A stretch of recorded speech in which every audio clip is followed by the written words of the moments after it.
How could you do that? You're so stupid. I can't even deal with you. You are so frustrating. I hate you so much, asshole.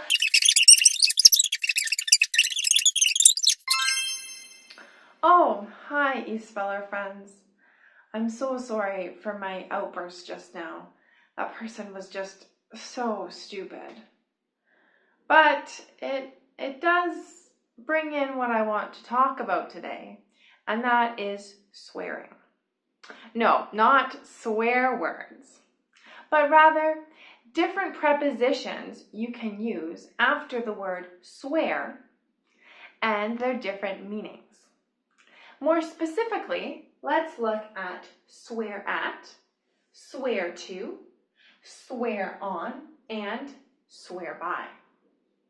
Let's start with swear at.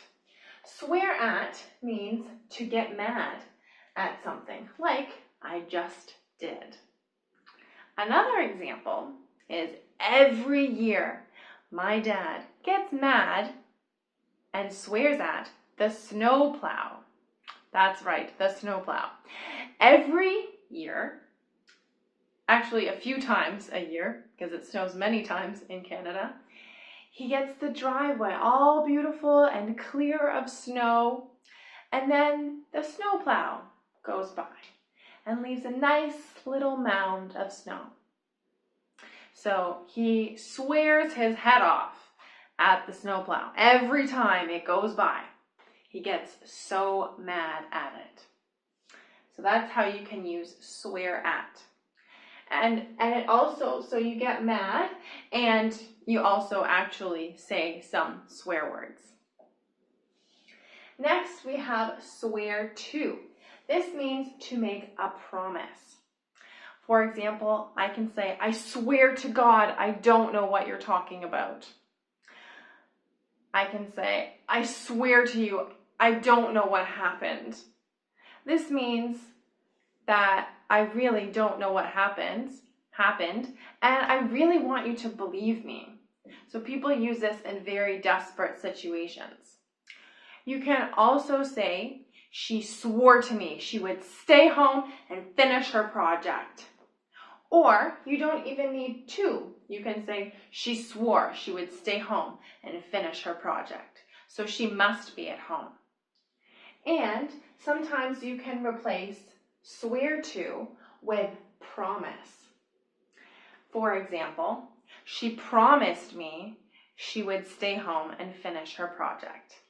Or she promised she would stay home and finish her project. But I can't always use promise to replace swear to. For example, I can't say, I promise to God, I don't know what happened. So you should say, I swear to God. But if you made a promise to God, you can say, I promised, with a D sound at the end in the past tense, I promised, or I made a promise to God. You can say that. And we have swear on, which is similar to swear to. It also means to make a promise, but you make a promise on something. Like, I swear on my life, I don't know what you're talking about. Or I swear on my life, or I could swear on someone else's life, I am telling the truth. Technically, this means if I'm not telling the truth, you could kill me. But thankfully, people don't take it that seriously anymore. And again, this is used in very desperate situations. People also sometimes swear on the Holy Bible or other holy books. For example, if you watch court cases on TV or in the movies, people take an oath when they serve as a witness.